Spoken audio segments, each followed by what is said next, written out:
My initial reaction upon seeing the artwork for Marius Titus from Ryse was a pretty phenomenal idea, incorporating traditional armor and then making it much more elaborate. Ryse's armor is based on armor from the Imperial Roman period from about AD 50 to about AD 100. It consists of the lorca segmentata of a Corbridge type or almost a Newstead armor found in Scotland. And then the helmet is an Imperial Gallic D helmet. We're making the armor predominantly out of steel. It's out of cold rolled steel, doing a nice polished finish and actually electrochemically etching a decorative border. And a lot of the pieces of armor have embossing and fluting and stuff going on it. And most of it is covered with a rolled edge of brass just to give it a decorative two-tone effect. This shield is a square shield. It's based on a later period scutum, probably from about 100 AD from Imperial Rome. It's also been reduced in scale. It's only 33 inches long as opposed to about a 48-inch long one that a traditional shield would have. So it makes it lighter, more maneuverable. It's kind of derived from more of an Art Deco kind of feel with the angular lines.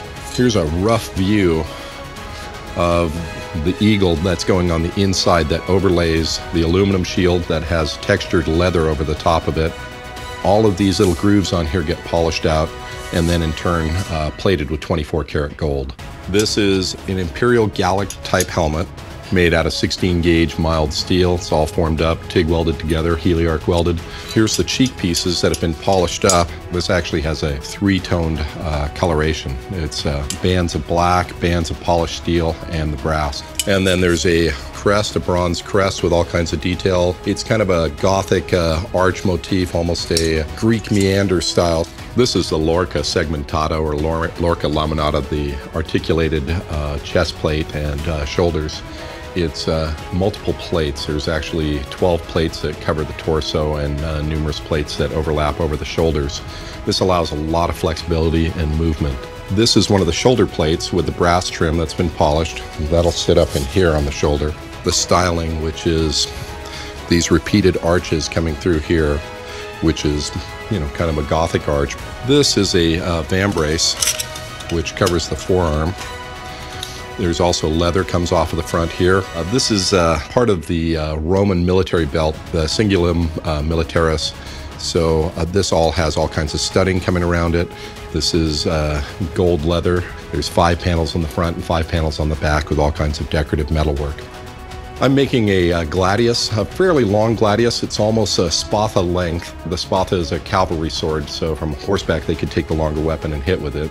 The weapon I'm making for the video game is made out of an aluminum alloy for the blade with pierced out aluminum decorative kind of leaves on the top section. I've milled out the hilt out of a solid billet of brass. The grip is made out of canary wood. It's an interesting wood. And then we're cutting chevrons into it and setting brass into it. And then the pommel is a piece of steel that we've turned and ground to shape that'll have a brass disc in the center for the decorative element. As you can see, it's a rough ground aluminum blade that flares to a wider point at the tip and then coming in for stabbing. This is how it looks in the rough form.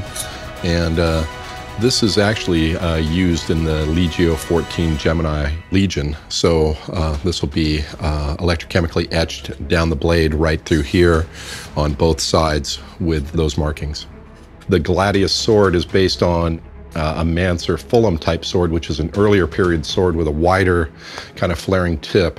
Made that sword almost the same length as the shield to give them more range when they're stabbing.